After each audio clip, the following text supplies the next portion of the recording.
What freaked me out in retrospect, looking back, was the stuff around respirators and how many people got put on respirators and then just never came off. You know, you hear stories try to be evidence-based, but also there's stories, I don't remember where I heard it, but some guy, you know, healthy young guy, but running himself ragged and got COVID. And he's like, you know, the doctor told me normally I would put someone like you on a respirator, but every time I put them on respirators, they pass away. So I'm not going to do it.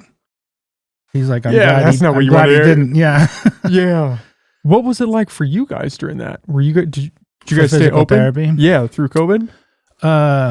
March 19th, 2 days after St. Patrick's Day, I sent everyone home and closed the office to you know, to patients and to most staff. And me and the two managers stayed and, like, you know, what are we gonna do? Because we didn't know. Nobody knew. We didn't know. Like, I mean, if this is the plague, people can just limp around. You know, we'll figure your knee out later. So we didn't know. So we didn't have anyone in the clinic for probably 5 or 6 weeks. And I went from not knowing anything about telehealth. I don't know. It sounds like it must be on a television. To then I could probably give a lecture how telehealth works. You know, so we just had to pick up. And luckily, there was already people that were in that lane. You know, even 15 or 20 years just figuring it out. So they were real helpful. This is what we do, you know, and, you know, there was billing concerns and just different things. But so we did that for a little bit. It turned out I did pretty good with shoulders. I didn't do very well with knees. Some things lend themselves, you know. This one lady had been in the clinic patient, and I don't think I'm breaking any HIPAA stuff. I'm not saying her name, or I don't think anyone will make this connection, but she's not getting better, right? So you're doing the exercises. Yeah. Well, now she's at home and I can see her house, right? So she's doing this doorway stretch in her bathroom and there's a towel rack in the way. Well, it's not on my, you know, do you have a towel rack on the bathroom? Yeah, that's not on the checklist. Yeah. So I was like, okay. So do you have a different doorway? Was it harder trying to get people to stick to their routines or actually assess what's going on? Because you're not there with them. Yeah. The people that really want to do it, they'll do it. But for the people that are kind of doing it, it is harder, you know. It's not always easy to explain things, but it was good. Yeah, so we did that for 5-6 weeks. Then we started, okay, I think we can have someone in the clinic. And we were like, just clean everything immaculate and have one person and then clean it immaculate. And then they leave. We had like 30 minutes in between patients so that they would never encounter each other. But then, you know, more information came. We started getting the hang of it. Okay. So we made sure all our tables are 6 feet apart and we started scheduling. And gradually it picked back up to just a full schedule. And I even did workshops during that time. I was doing these shoulder workshops, kind of a good faith information, you know, what are the 3 best exercises for rotator cuff, this type of thing. So, you know, they come and I got the tape, you know, I've got them all spaced out, both doors open, fans. I got these, what are they called? Infrared filters same thing they use in surgical rooms after surgery. To filter out the air. They clean it, they sterilize it. So I did that. And yeah, from there we just moved forward. Man, the rotator cuff stuff scares me because it seems like everybody knows somebody that's blown their rotator cuff. Yeah. Well, that was the idea of those workshops. I would do once a month. We'd put out these ads and people answer the ad. And then, you know, you can I could have up to 15 people in that space safely. But the part of the thing about rotator cuff is that not everyone needs surgery. Usually you're hurt and you can rehab it. And people are like, oh no, I can't get my wallet. Yeah, that's what everybody says that has that. That's not like, don't be scared. Well, the wallet stuff, how many people have messed up their posture, their spine, because they sit on a 4-inch thick wallet for X number of hours a day Certainly. for X number of years. Certainly that's an issue. Every time I see that, somebody busts out a thick wallet, I think, oh, don't do that. I mean, that's a Seinfeld episode from Yeah. a while back. The rotator cuff are people blowing that out just because they're not exercising it? Or is there just, I mean, why does that go? There's a couple common reasons. You know, you can sometimes call it UPS syndrome. Guy, after 30, you lose 0.5% of your strength a year. So if you're not on purpose doing something about it, you're getting 0.5% weaker every year. So if you peak around 30, let's say physically you're strong. When you're 40, you're 5% weaker. So, you know, the rotator cuff is a muscle into a tendon sheath type of thing, but it's going to get weaker. And the whole thing, it works on timing. Your shoulder blade has to work and your rotator cuff has to work. Your shoulder blade positions your big muscles, your deltoids and so forth. And then your rotator cuff fine tunes them so that the bone's in the right place so that when you push with your pec or your deltoid, it happens right. If you lose 5% of your strength, that timing might be a little off and you might just start wearing it a little. And especially if it's this job, you know, UPS or whatever, that's common. A lot of times though, I don't know how many times I heard this one. I was just walking my dog and the dog took off and I tried to stop the dog from taking off. How big is your dog? Pretty big. Hurts right there. Yeah.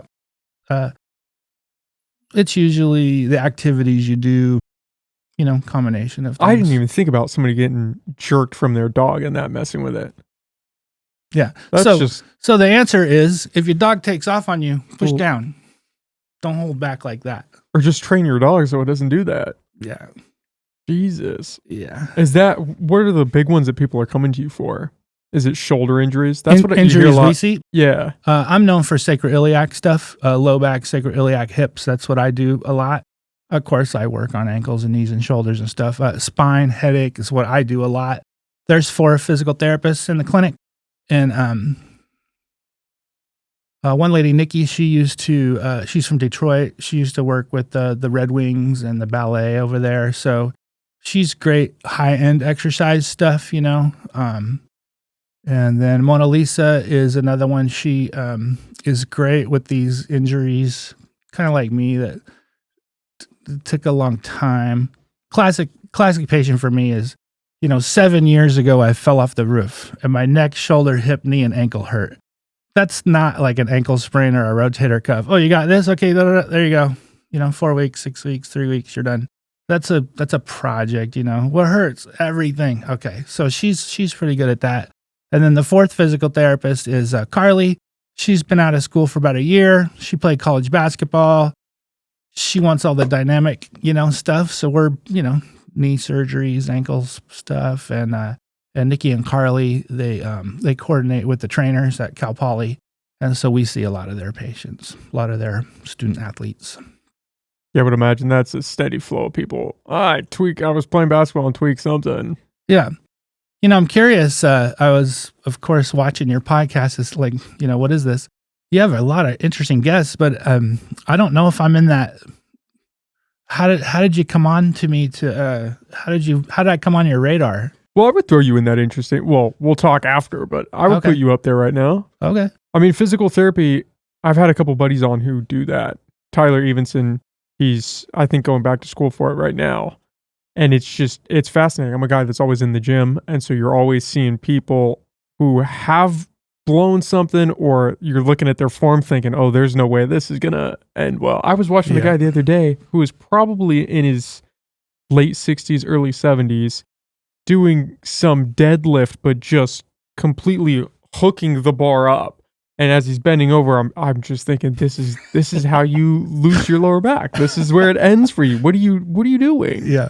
And I think, Don't you have any friends? Yeah, hey, or stop just, that. You and don't have to want to be be a the guy that professional. walks over and says, Yeah. "Hey, do you want some pointers maybe for this?" Because it looked like he was there with his wife, but it was just painful watching that because all I could think is, "Oh, dude, one movement like that and your back is gone." And for deadlifts too, you're in your 70s. You don't need to deadlift. You could do some other variation. Do some hyperextensions. Getting hurt will never go out of style. Yeah, right? Is Yeah. that your typical clientele is older people that are something's just gone amiss, or are you getting a lot of those sports injuries too? Well, Humboldt is a retirement destination. You know, people want to leave wherever they are, San Diego Bay Area, but they want to stay in California, and this is where they land. We actually have several model programs for seniors. So, you know, Medicare, when you do my job, you care about something called payer mix, like what percent of different insurances are we seeing. So my payer mix is 50% Medicare. You know, I don't have any plan to like move away from seeing senior citizens, you know, 50, that's half, you know? And so that's just part of the geography, I think. Yeah. It's hard just getting the access to information, because it seems like a lot of these injuries are preventable if You said it. if you were working out and follow a steady plan and are working on mobility, which I will admit I don't do enough myself. But Well, I don't think people know that. I think a lot of people don't know a couple things. They don't know what could be good for them. They don't know where to find it. They don't know what physical therapy does or is, and that's our fault because we don't promote ourselves very well. You know, there's sort of like this old tradition of trying not to make the doctor mad, and I also am a doctor. You know, I know things they don't know. They know things I don't know. We're colleagues. We're interested. This is like, you know, riding motorcycles. They're into riding motorcycles and I'm into riding motorcycles. Not really, but it's a shared topic. So they're actually my colleague, you know? But I think that's some that can be worked on and certain people are working on it. Like sometimes I teach Ollie classes through Cal Poly Humboldt. I'm going to teach one November 13th. It's not like, you know, what are the variations of different squats? It's just, what is physical therapy? You know, how do I know if I need it? What can it do for me? And, you know, what I hear a lot, talk to people, oh, yeah, I play music. So people want to come up and just talk to you. Oh, what do you do? Oh, I'm a physical therapist. Do you know what that is? Not really, but I know it hurts. To me, that's embarrassing. Like, oh, no. 85% of people just think, I don't know what it is, but it just hurts. I'm like, well, actually, it usually shouldn't hurt. You know, if you just had surgery, we got to move your knee, that's going to hurt. But most of it shouldn't hurt. So really, though, it's just doing that outreach to let people know what it is. So that's what it was with those workshops for the shoulder. That's what it is with the Ollie. I'm going to write an article, see if I can get it in the senior news pretty soon. And it's really educating the public. You know, what is it? How does it work? And how do I use it? How do I know if I need it? You know? And we all need it. I think that's the key takeaway is we all, or at least physical exercise in some form, we all need that. Because if you're waiting until you're 70 to get in shape, it's going to be an uphill battle. As opposed to if you just maintain throughout your 40s and 50s and 60s, you're going to have a way better pathway just through life. Yeah, for sure. And, you know, it's not just, oh, I got hurt, how I solve this either. Sometimes it's, you know, I've been sedentary. I used to play soccer, but I've been sedentary 10 years. And now I think I want to start rock climbing. Well, come see us and we'll tell you before you go hurt yourself what you need to do so that then you can go do that safely, you know? Yeah, that seems like a recipe to get something torn or injure something, that you go from sedentary to all out just on a dime. Those people that say, oh, you know, I haven't run for 10 years, but I think I'm going to pick up running. And then they just, you know, blow out their knees. Yeah, that does happen. Those weekend warriors types. I fall into that sometimes with running. And that's all I think about is, oh, am I just trashing my knees doing this? You know, it's underrated. Just movement is good. You know, you don't have to carry a giant rock across a field or something. Just go do something, you know, just don't sit down all the time. If you're at your house 4 or 5 hours, don't sit 4 or 5 hours. Get up every hour and just go do something, you know? How bad is that, sitting, doing what we're doing right now? If you're doing that for 8 hours a day. We're certainly not made for that. Human bodies, laying flat with your knees bent is the least amount of pressure on your low back. So we'll call that 1. Standing up is 2 times that much pressure on your low back. Sitting down is 4 times that much pressure. So just sitting, we're just really not made for this, you know?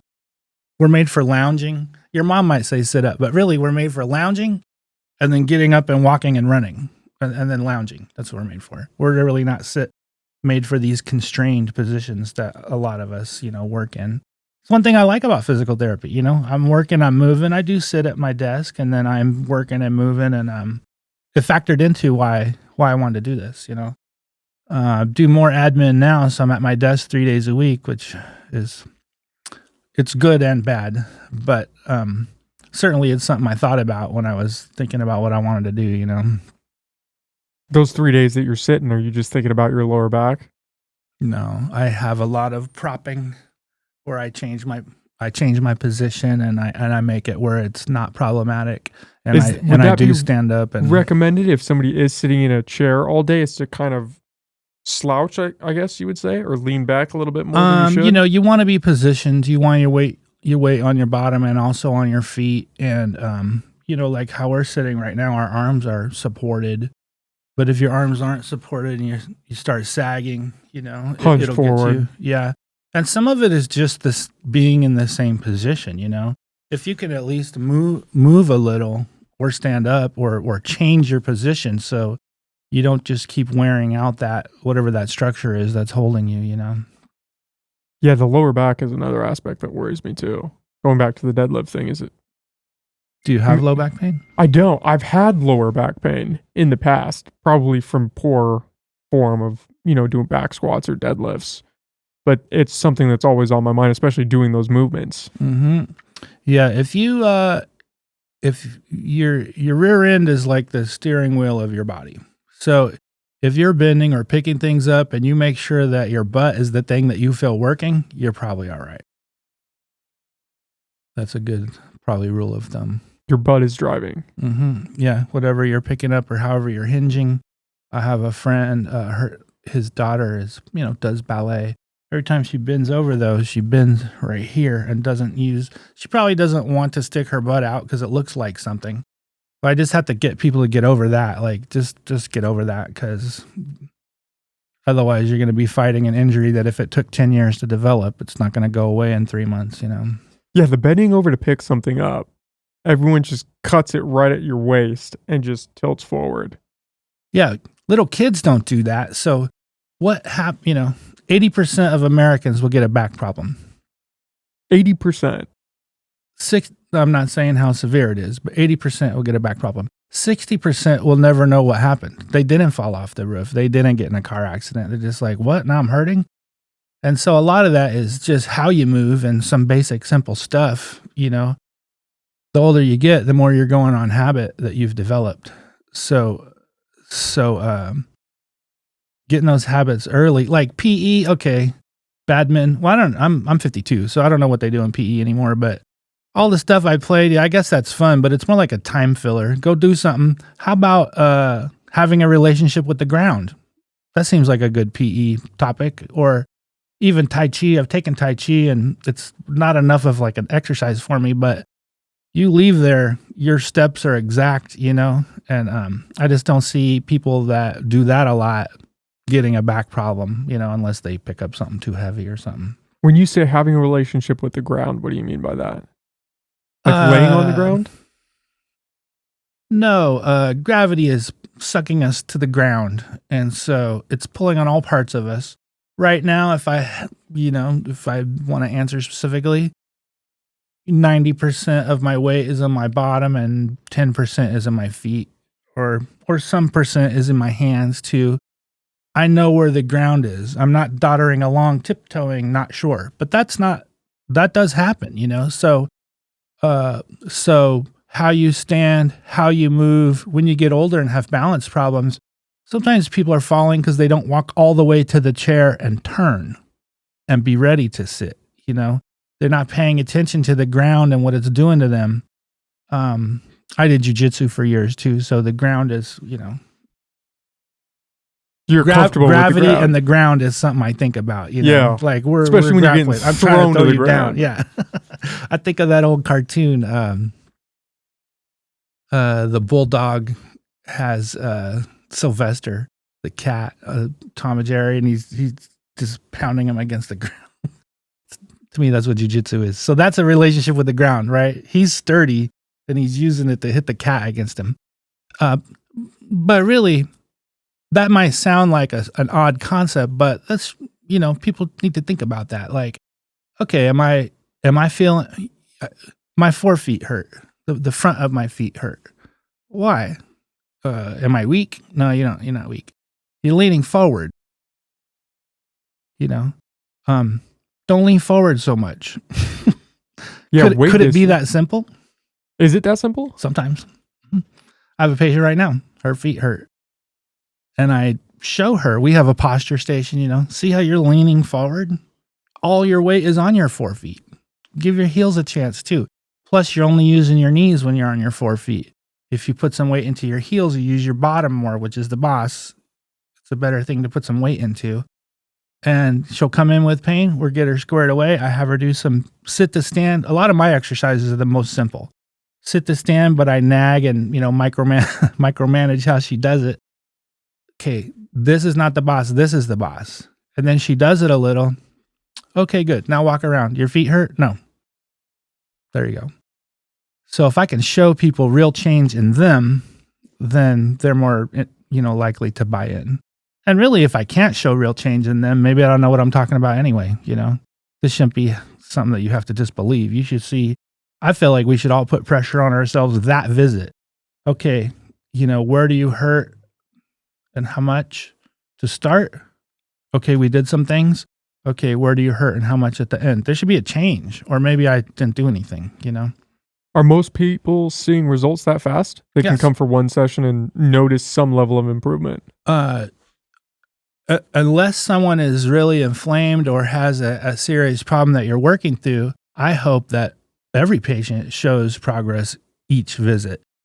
That doesn't mean it's not going to come back because they forgot what I said, or there's some habit they have at home that they haven't figured out that's what it is yet. But certainly, some people get better in 1 or 2 visits. Some people take longer. But as far as showing change, getting the change to last, that's something more that we work on, But yeah, you should see change every visit, I think. I would imagine that's semi-dependent on how long they've been dealing with the issue as well. Whether it's just become this Sure. constant pain that they're living with versus, it happened last week. I tripped and tweaked my knee. Sure.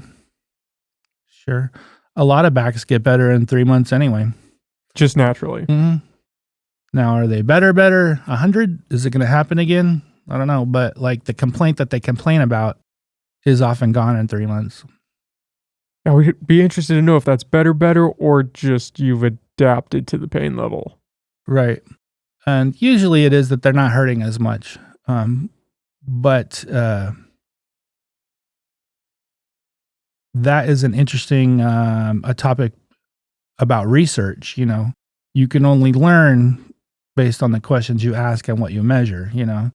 Okay, so the article says most people get better in 3 months. They're better like it never happens again, or they're better and then they're going to get it again next year. I have a cousin, he makes cabinets. Once a year, his back goes out.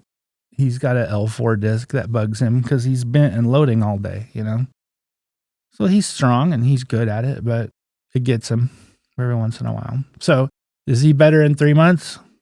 Yeah. But he'll probably get it again next year, Yeah, I don't know if that's a good trade-off. 3 months on, 1 month off. Is that because of just repeated? I don't think I would say that. I think did I say once a month? Once a year. Once a year. About once a maybe year I he gets might have hurt misheard and it that. lasts a few weeks. But I don't live near him, so I can't. But still, every year going through that doesn't sound great. Doesn't seem, I think he should raise all his cabinets about this much, and then he won't be in that, I call it nurse's position or dishes position, slightly bent.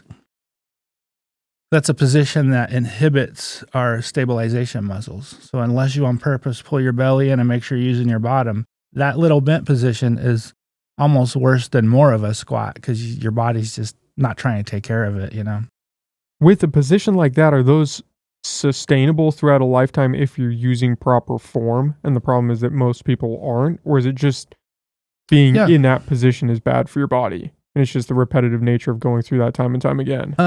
If you don't have any injury, then I guess you can just do that. Would one result, though, if you're doing that for 10 years? Possibly. I mean, yeah, I don't have numbers for that, but I don't think just that would get you hurting. It might. Well, I always look at people who work with concrete, and you see them when they're in their 20s, and then you see them when they're in their 30s and 40s, and they're pretty busted up. And I wonder how much of that is them, you'll see them hunched over or slinging a sledgehammer, busting shit up. And I wonder how much of that is just the repetitive nature of being in those positions versus maybe that could be offset if they were utilizing some better form. There's a few issues that feed into that. One is, if you watch athletes, they warm up before they perform. They do this, they get ready. And a concrete worker is an industrial athlete. So, and you're not getting ready. You're just going straight. You're going straight down. Yeah. So if you're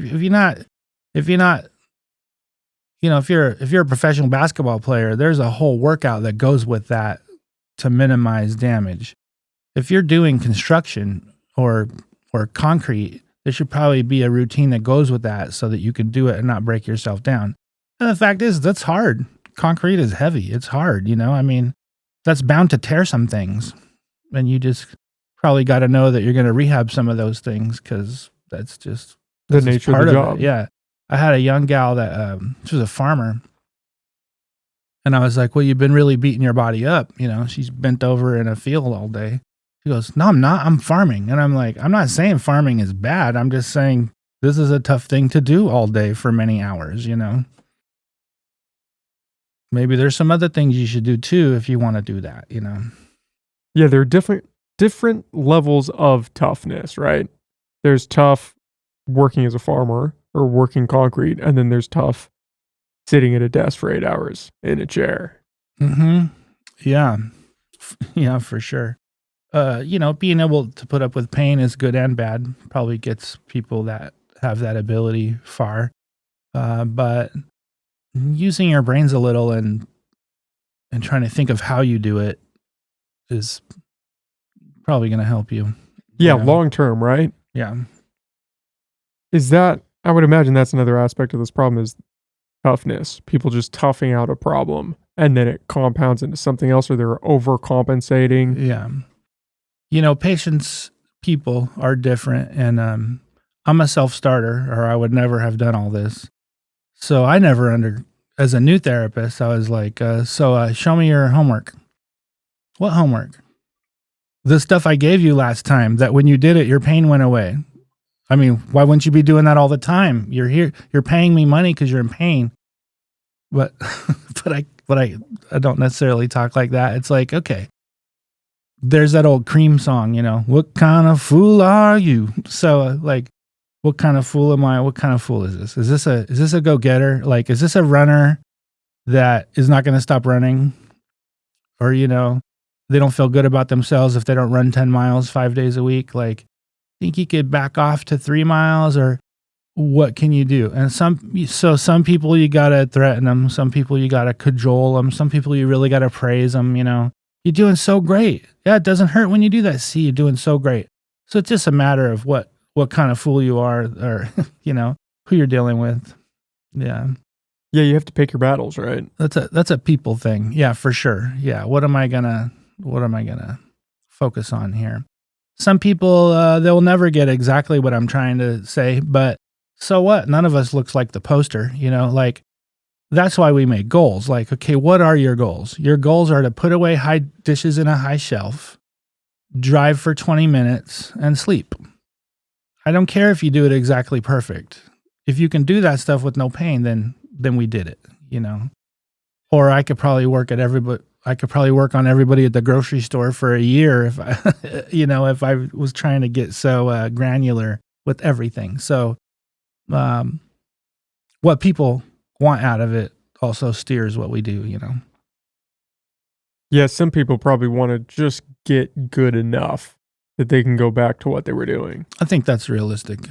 A lot of people want that. Yeah. Well, especially if it's a job related thing, right? And people are like, I'm injured. I can't do the work that I need to do. So get me good enough that I can go back to work. For and sure. then if it happens again, we'll reassess. Yeah. And, there's that safety aspect of, okay, you're better enough. Now keep doing this, or else you're going to have to come back and see me. Or, yeah, you're not going to do it every day anymore because you don't hurt. But put it in your schedule to do it twice a week, or you will be back. That's the craziest phenomenon is people will do it until they start to see the results from doing it and then stop doing the thing that gave them those results. Yeah. That's got to be frustrating. Sometimes they're getting better slow, and then we figure it out, and they're getting better real fast, and then they're getting better slow again. Like, what happened? Oh, I don't know. I felt better, Okay. So I stopped doing it. Yeah. So then it's part of knowing your patient, too, With some of them that only understand clear stuff, I'll be like, well, you could keep paying me. What? Or not keep paying me, or you could just do your homework. You don't really need me at this point. You know how to do this. Some people want their hand held. I don't know. I mean, this is people. It's like people hiring a personal trainer, but their diet is just dog shit. Like, yeah, you can keep doing that, but if you're trying to go where it looks like you want to go, you're going to have to put in some homework. Yeah. Yeah, certainly. Movement is cool. Movement positioning. This depends on what you want. If you're a writer, maybe you don't care about a lot of exercise. Maybe you just need a minimum that can keep you writing and not gaining neck pain and, pinched nerves and stuff. So a certain amount of activity is good for everybody, but not everyone is going to try to be a marathon runner or something. And you don't have to try and push them into that. It's kind of figuring out where they are and what their goals are. With runners and knee injuries, is a lot of that from running on pavement? That's one of the arguments that I've heard, that if you were running on sand or on dirt or on a track where you have the ground's a little more spongy, you wouldn't see those injuries. But I've also heard that it's the shoes, that those thick soles are causing people to blow out knees.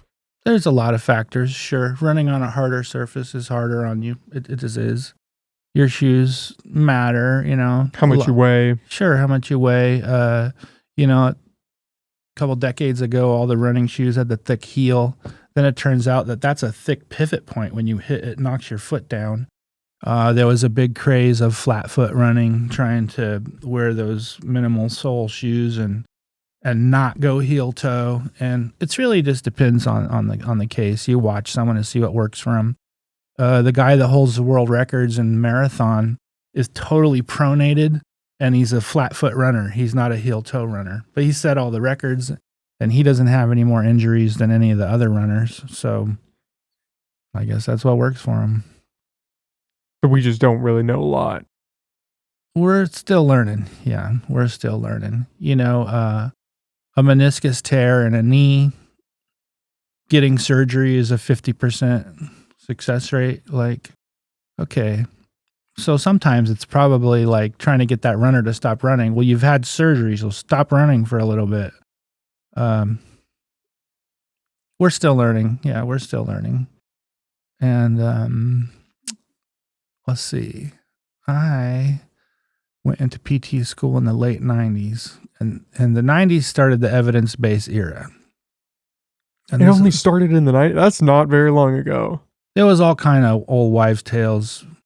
Don't pop your fingers, it'll give you arthritis. I remember that one, yeah. Some mom made that up because she doesn't like her kid popping their fingers. I mean, people adamantly would say that. Yeah, I've never seen any evidence of that. So we should be in the evidence-based era. Whatever people are doing in the clinic, it should be based on evidence.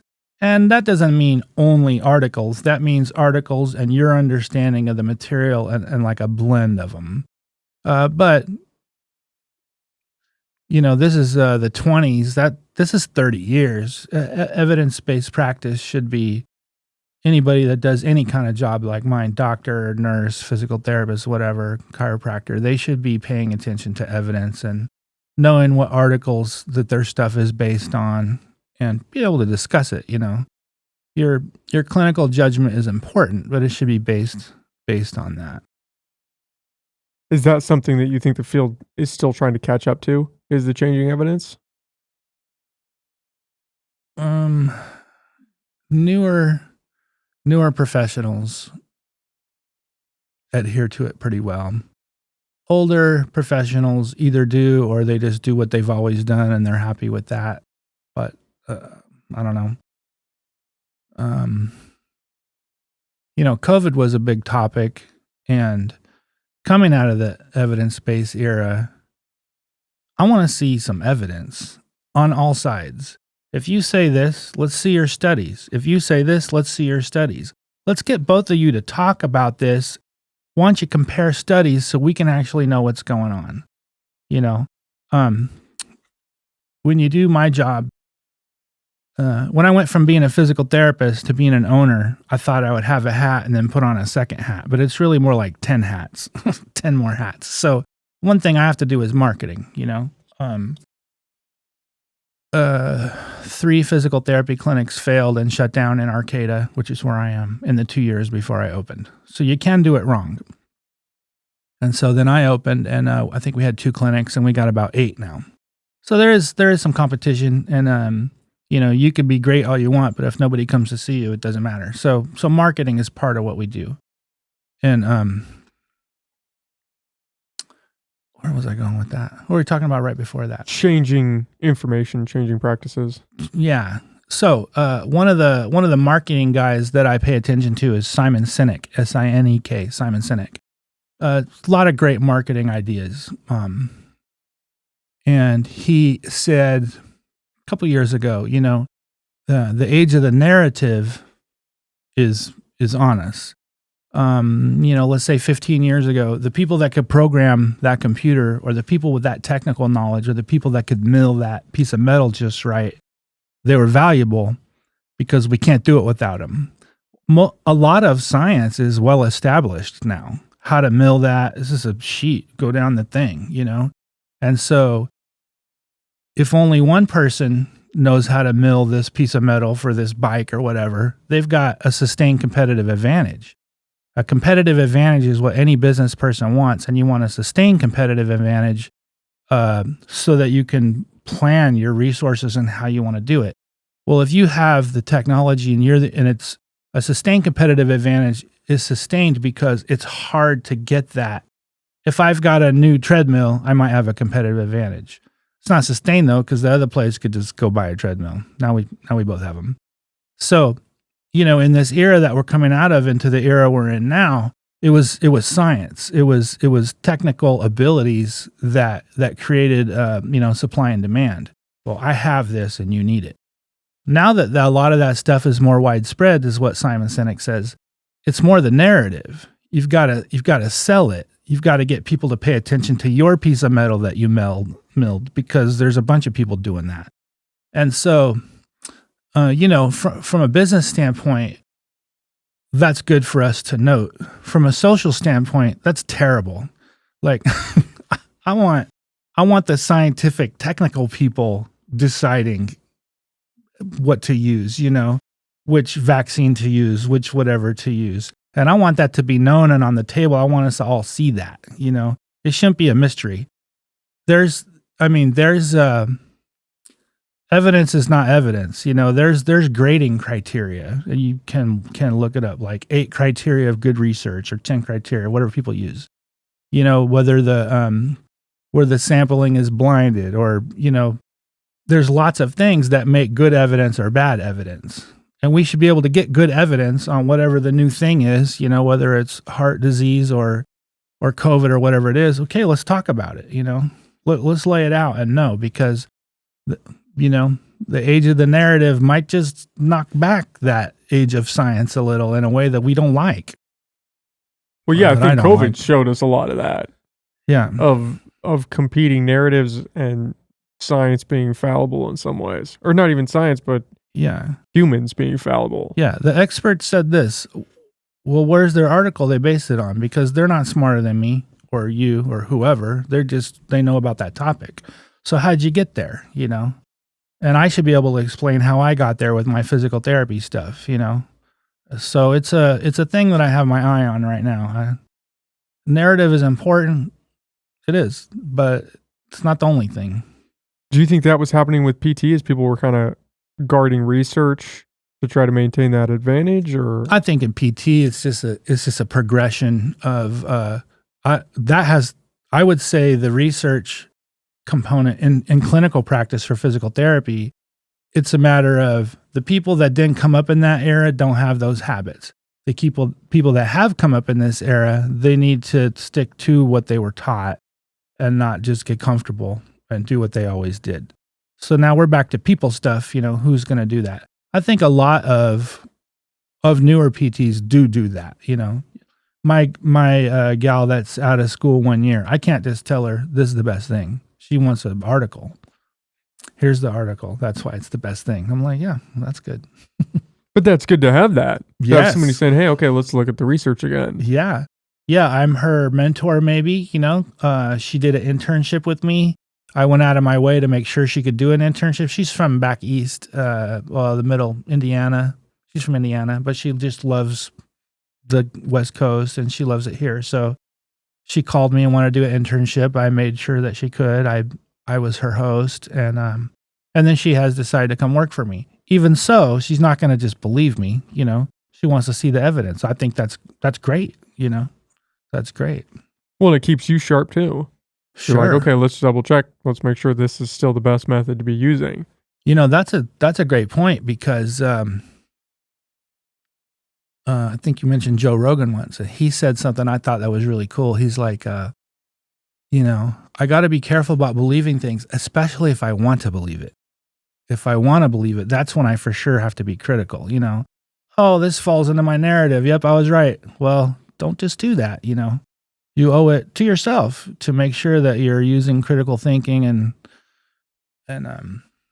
getting to a functional conclusion. A conclusion that we can at least all somewhat agree on that this is what's happening. Yeah, that confirmation bias gets a lot of people. It's easy to slip into that. You have this preset condition of the way you want it to turn out, and then you just kind of slide everything to fit that. And turned out I was right. Yeah. Yeah, you gotta be careful. Plus, things change. Whatever you learned, that might have been great then, but we're learning more and more, and that's part of it. In my job, you're liable anyway. Whether you do a good job or a bad job, you're liable. So you probably should do a good job of making sure you know what you're doing, And nobody's great at everything, If someone has cerebral palsy, I've worked on it before, I learned about it. I could probably come up with something, but I bet there's someone better than me at that, If your neck hurts, come see me, I know how to do it.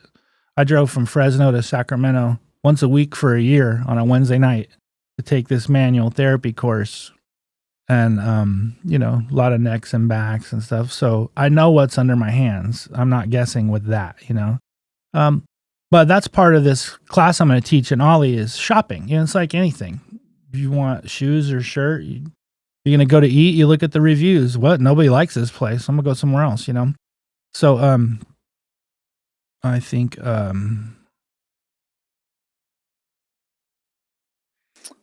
what was I talking about right before that? You were talking about Ollie, the class. Ollie, yeah. So Can you say what Ollie is for people that don't know? Osher Lifelong Learning.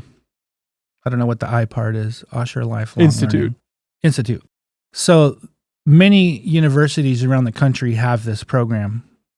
Osher, I don't know who Osher was, but he must have been a benefactor. So I don't know what the number is, a third or a half. A lot of colleges have this Ollie, Osher Lifelong Learning stuff, and it's intended for seniors. It's not like, I'm going to take biology 2 times a week for a semester. It's more like the history of Humboldt County, and maybe it'll be taught on 2 Saturdays, or, Chinese politics, or whatever someone wants to teach. And then it gives mostly seniors a chance to go learn about stuff. So yeah, in that, I'm teaching them how to shop, What is physical therapy? Call them. They're not going to like it, but insist, if you have something really important and you haven't gotten any help with it, insist to talk to someone. Do you know how to do this, right? If you ask me, hey, are you good at cerebral palsy? I'll say what I just said. I've studied it before. I can come up with something, but I'm not the best. Are you good at necks? Yes, I'm the best. Come see me. So you you need to, it's not all the same. You need to know kind of what you're getting into.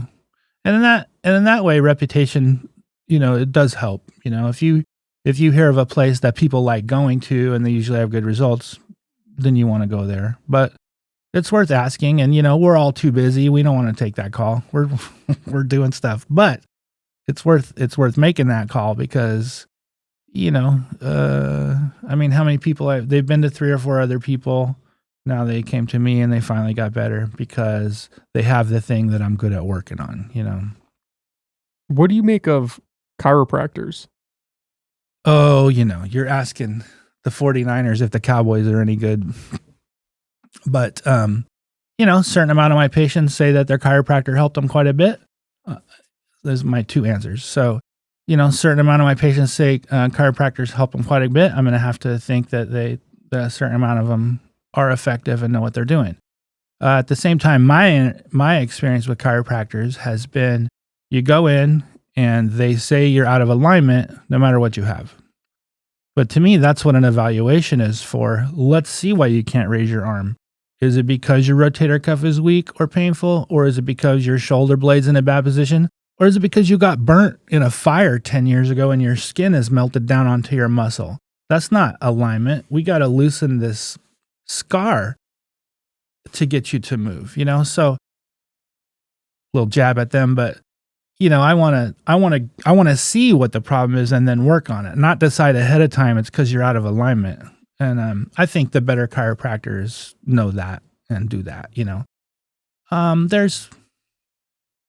There's all kinds of people in every field, but I've seen this ad, treat 700 people in a day, on the back of the industry magazine. What does that mean? How many is that in an hour? So, but there's people like that, I think, in every field. So my answer is some of them probably know what they're doing. Diplomatic answer. It's interesting because didn't it start by some guy who was a fraud or something and said, "Oh, I just came up with this thing." I don't know. It's a weird. It's weird that you just start cracking people and then they get better. Popping a joint feels good even if it's not hurt. That's why people crack their knuckles, because it feels good. It's a good point. So it's a nice overlap of those 2 circles that it just feels good. So you came in and you hurt and I popped some of your joints and that felt good. Yay. I don't know.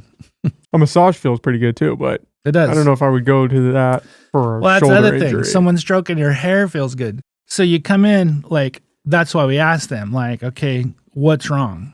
I can't drive. I can't put my dish on a high shelf. I can't sleep. Okay. Let's tailor it around that. Let's see why. What's happening here mechanically? What's happening in your behavioral setup at home? Okay, well, why are you putting your sugar that you use every day on the high shelf anyway? And then the wok that you never use, or maybe every 3 months, why is that in the front? Why don't you put that up on that high shelf, and then you can get a stool and get that when you need it, and just have your sugar right here, and then maybe your shoulder won't hurt. It's a lot.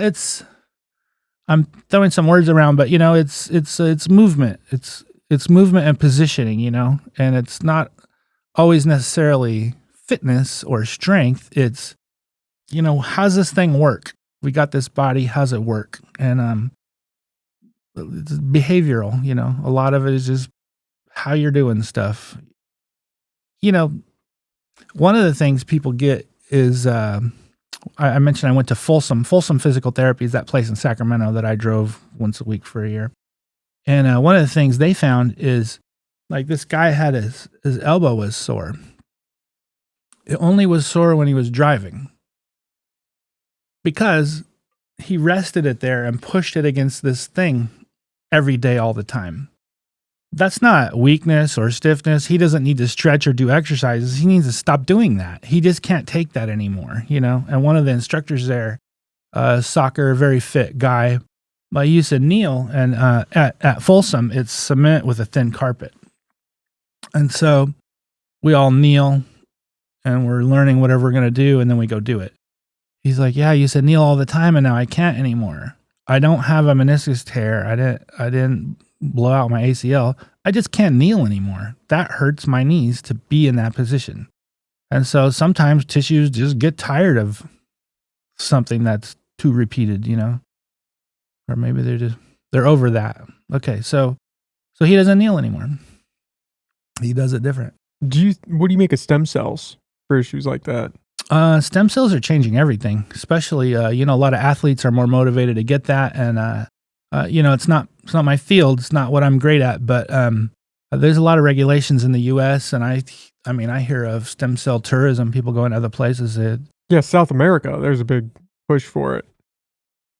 Daniel Cormier is an MMA fighter. Yeah. And he's retired now, but he had this thing on his outer shin. The main bone there is your tibia, and the little sidekick and the sidecar of the motorcycle is your fibula there on the side.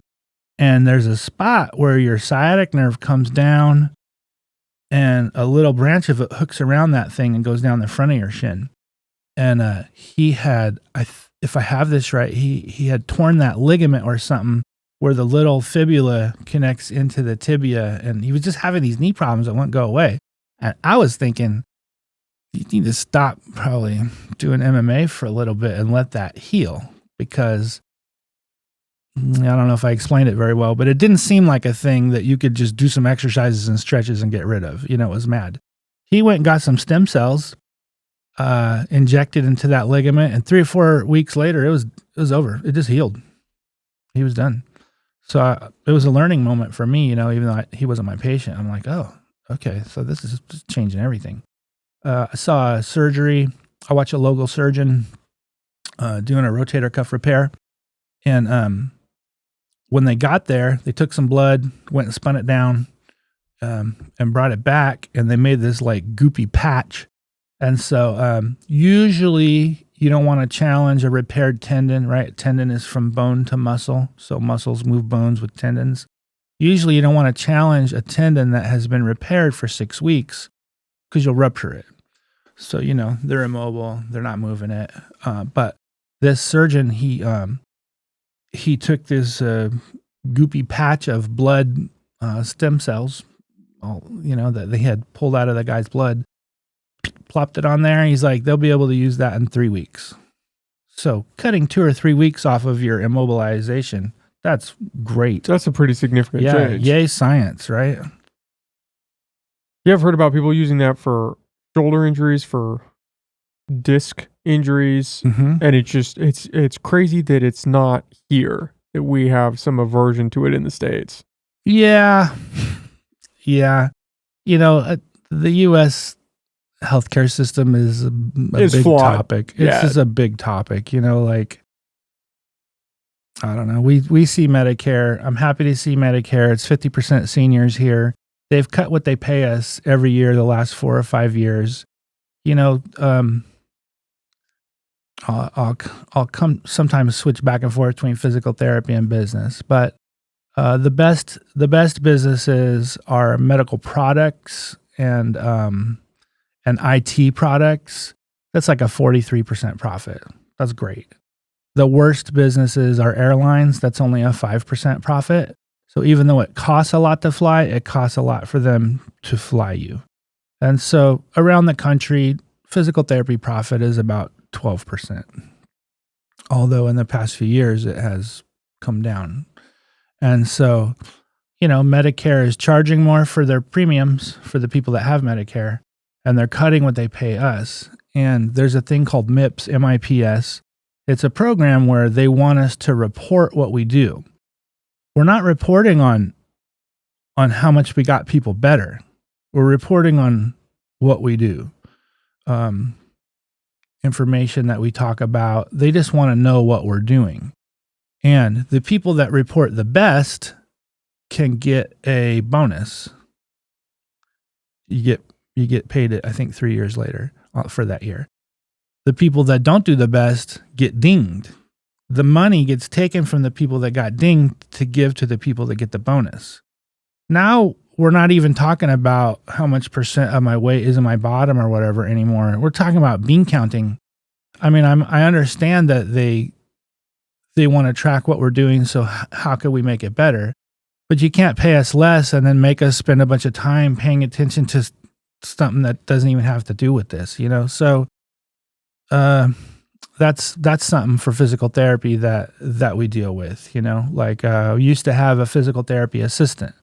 So a physical therapy assistant also goes through a school, like we go through a program, and then they pass a test and they're a paraprofessional. So they can't do the initial evaluation, but they can do any treatment that we can do.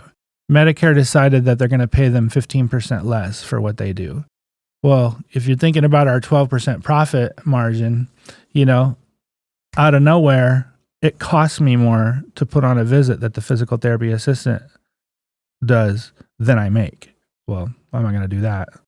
And so unfortunately, this lady came in on a Monday and discovered that, 50% of her patients she can't work on anymore. So she went from 4 days to 2 days. That didn't work for her, of course. And so she moved on, to something else. And I probably won't use PT assistants anymore because they just decided that they're going to pay less for it, So it's an ongoing thing, and you got to pay attention to what they're doing. But a lot of people are going to cash only, they're getting away from, I could probably spend an hour if I could get what I wanted to get for cash pay and not care about, the laws, the regulations. Every state has its own regulations. You get your license from that state.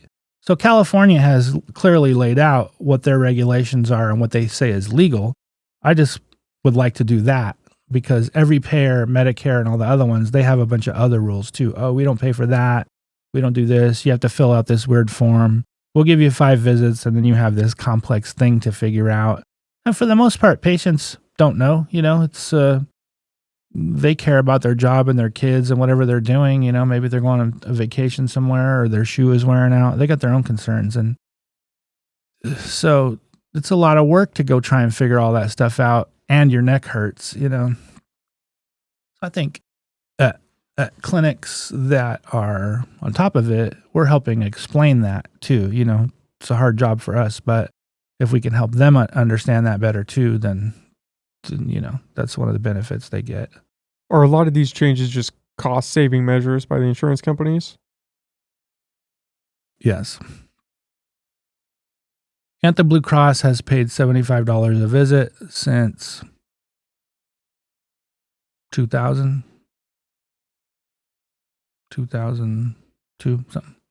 It has not gone up. All my expenses are going up, raising the minimum wage is great if you make minimum wage, but certainly, I have to rethink how we do things then, because as much as I love physical therapy, I'm not going to do it for free, Well, I do see one pro bono patient at a time, but, it has to be worth all this effort. So that's a trade-off. Yeah, it's cost saving, and they're managing risk. You have a patient, they're hurt. They need what I do. I do this and I need money. It's a great exchange. What do insurance companies do? They manage risk. Well, where's the risk? You can't even see it in the equation. Now, certainly, if someone could pay $500 or $600 or $700 a month, and then when they get really hurt, they don't have to pay $30,000. That's super. I'm not saying it's not important, but them being in the equation changes how we can treat. And, I've had hour-long visits. I've had 30-minute visits. Right now we have 40-minute visits. And that's enough time to do some good work and also cater to what some of the insurances want, So it's an issue, though, because people don't always want to pay out of pocket, or maybe they can't, and maybe it's a matter of, we're going to see you less times, but we'll give you what you can do at home. It's happening right now. This industry right now is up in the air. And, I always go back. What we're doing is valuable. I had a lady, 25, I will say attractive young lady. She told me she had a 10 out of 10 headache for 7 years. That's like 18 to, those are your good years, right? She had a 10 out of 10 headache all those years. And so I got rid of her headache and showed her what to do, and she never came back. So we solved that. I feel good about that. That's valuable. That's, A good sandwich tastes good. A car that goes fast and doesn't break down is good. Tall trees are good. That's good. It's a good thing, you know? But if you sell $6 sandwiches, you can sell $8 sandwiches if everything goes up. And I can't really control the price that I get paid because insurances decide that for the people that we see insurances from. So, you know, you could try to argue with them, or this is all a thing that's up in the air right now. What physical therapy looks like now is different than it did 5 years ago, and it's going to look a lot different 5 years from now, you know? What happened with that girl? What was wrong? Why was she having the headache? Let me think if I can say very much about that. I think she has HIPAA privacy, so I don't want to give away telltale things, but I think it's okay to say this. She had a crooked pelvis. Those two ridges of muscles that go up your spine, they go from your sacrum to your head. And so her pelvis was crooked, and it created a spasm in the muscles that are associated, including that one that ended on her head. So I got her pelvis even. I got her, show her how to keep her pelvis even, got rid of that spasm in her head, and her headache and TMJ went away. Right. So we're looking at this whole, it's not your shoulder, right? It's this whole thing. Well, that's the crazy part, is you could be having shoulder pain and actually it's connected to your leg because yes, some nerves messed up or something's wrong. Yes. Yeah. From my end, that's the fun part. Well, you're problem solving. It's Yeah. like putting a puzzle together. Yeah, like sleuths. How do you identify that? Are you looking at MRI scans or There's the art and the science. The science is the same for all of us. The art is how you apply it. And for me, I look at feet and pelvis first. I mean, if you pulled back on your dog and tore your rotator cuff, it was that. But if you don't know, and, you know, doctor sent you a referral that said shoulder pain, rotator cuff, and I say, where does it hurt? And you say here, that's not your rotator cuff. That's your neck and your shoulder blade, right? So I'm problem solving. So a lot of how you look at it depends on what they tell you. But if it's a mystery that I'm solving, is the pelvis even, and are the feet even on the ground? And from there, how's this all stacking? Yeah. Now, let me see you, you know, what's the thing that bothers you? Let me see you do it, you know. Hurts getting in my car. Okay, let's go out to your car. Let's see how you get in your car. Okay, see, you're flinging your leg over there. Can you instead turn and put your bottom down there and take your two legs together? So a lot of times it's not some earth-shattering, wow, it's just a little tweaking, you know, a little tweaking. Changing some pattern, altering some movement to something else. Yeah. Yeah, you know, and for me, exercise, if we're talking about that, has been a kind of a mixed thing in my life. Yeah, I started playing sports when I was 6. I played football for Fresno State. I did martial arts for years, and you know, I'd be at Gold's Gym for like 5 hours. What about this muscle? What about that one? And I liked doing that. But one of the things I did when I was a teenager is 1,500 full sit-ups a day. It used to take me 30 minutes. 1,500? Yeah. A day? Yeah. In one setting? No, I would break it up into 3 settings. Altogether, it took me 30 minutes. You know, in the morning, I'd do 400 or 500. Somewhere in the middle of the day, I was the big one. I'd do 800 or 900. And then whatever was left, I would do later in the day. So that made me feel good because I looked good, have veins in my stomach and all that. But that's part of what got my hip flexors so tight that got my pelvis crooked. And so, you know, I was running. I'd run 4 or 5 miles a day, and you know, I'm like, I'm not running straight. Like something wrong with me. Whatever. I'm just gonna do it. You know. And so I tore my meniscus. I had knee surgery, and you know, this one particular time, I was in pain when I was doing all that weightlifting, but I didn't realize it. I didn't know I was feeling anything other people don't feel all the time until I got rid of it. And so the big pivot point where I changed was I was starting to walk across a street, and a car was coming. Not real fast, but a car was coming. So I went to run, and I got this pain, and I almost fell down in front of the car. And so I'm like, okay, I gotta check these exercises I'm doing. And so I backed way off of it, really. And it's just been a process of of figuring out, your hip should go backward 40 degrees. Like a right angle is 90 degrees. A healthy hip should go backward 40 degrees, and your rear end is what pulls it back there, and your hamstrings are the muscles. I couldn't even get to 0, much less backward.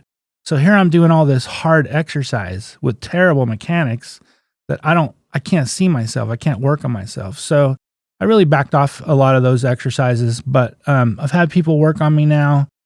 And unfortunately, with this sacroiliac thing, I figured out something was wrong when I was 23, and I figured out what to do about it when I was 31. So 8 years of going to doctors, nurses, chiropractors, whoever, physical therapists, literally everyone made me worse. And it was like, okay, let's do a straight leg raise, which is a pretty basic low back thing. And I'm like, I can do that, but it's going to hurt a lot. Well, if you don't want me to help you, all right. Are you going to be able to make this stop hurting after I do it? So I would do it. They don't know what to do. Now I'm in pain for a day and a half. So I was a little leery of medical help. And there was a guy here, Patrick. He did, I think he called it functional integration, but it's a take on Rolfing. On Rolfing is a deep fascial mobilization system. This lady, Ida Rolf, in the early, 40s, 50s, she was a doctor and she did yoga and she developed this Rolfing thing. Anyway, he was the first one that didn't hurt me. So he worked out a lot of this scar tissue I developed over all those years of working out wrong. And so now I can do a lot of stuff. Like before, I would try to ride a bike, I'd have a headache within 2 minutes. Now I ride my exercise bike before work every day, 30 minutes. I do my stretches. So I'm building back into what can I do, and not, I'm out of shape. I need to start running. And then have my back and my knee and my neck hurt and then quit. And then go, I need to start running. I'm out of shape. And then my knee and my neck.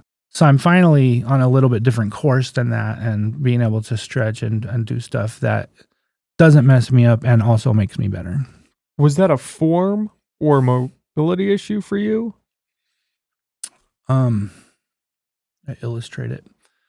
Your pelvis looks like this, comes together in your pubic, and you have a sacrum right here.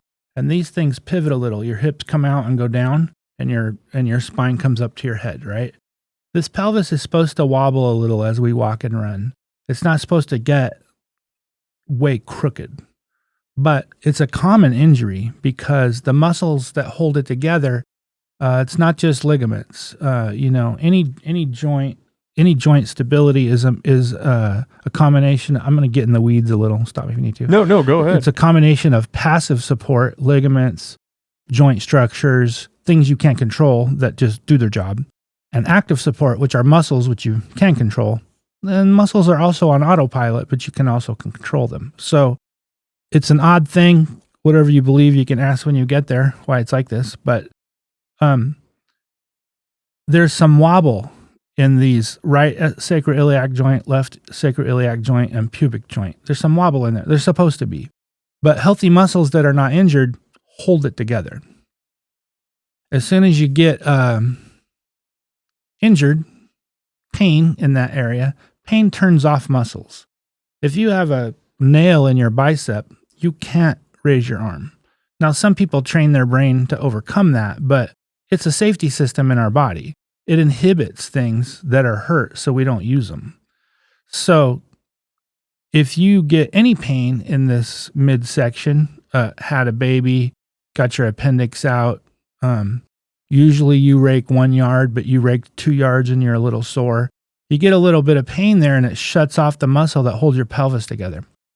And then that creates a sequence of problems. So for me, I remember when it happened. I was doing up downs in high school football. We did something wrong. We were being punished. So it's to a push-up position, hop back up to your feet, right? It pulled. Of course, I went to Del Norte High. I was born in Garberville. When I was 10, I moved to Crescent City. So I'm a local boy.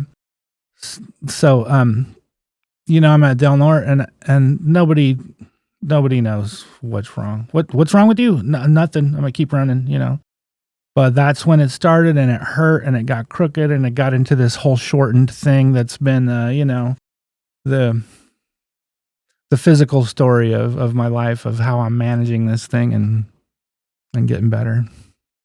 What was it, just the movement that tweaked that for you?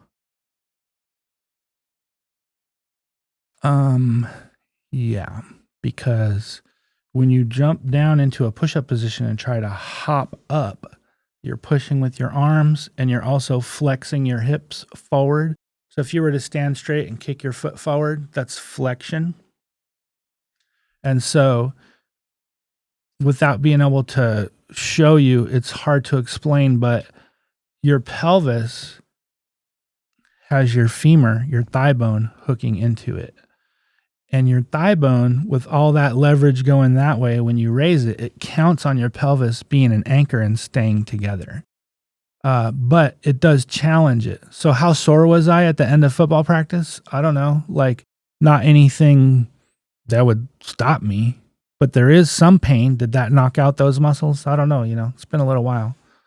So it wasn't the strenuous working out that was causing a problem when you were lifting weights. It was this thing, and then just the compounded effect after years of not addressing it. So my iliopsoas and my rectus femoris, those are hip flexing muscles.